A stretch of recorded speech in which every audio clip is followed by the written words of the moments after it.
सर्वांना श्री स्वामी समर्थ।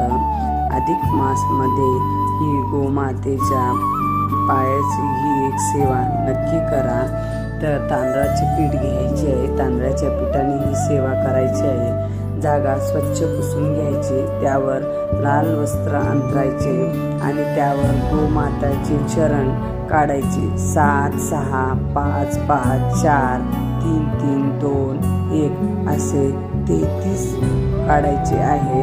आणि बाळकृष्ण आणि गोमाता, आपल्याकडे गायची मूर्ती असेल तर ते ठेवायची आणि पंचोपचार पूजा करून घ्यायची। आणि ते गोमातेचे चरण काढलेले आहेत, त्यावर हळदी कुंकू व्हायचे, फूल अर्पण करायचे आणि 33 आपल्याला धोंडे म्हणून काही दाखवायचे निवेद। तर मी ते मनुके दाखवलेले आहे आणि तुपाचा दिवा लावून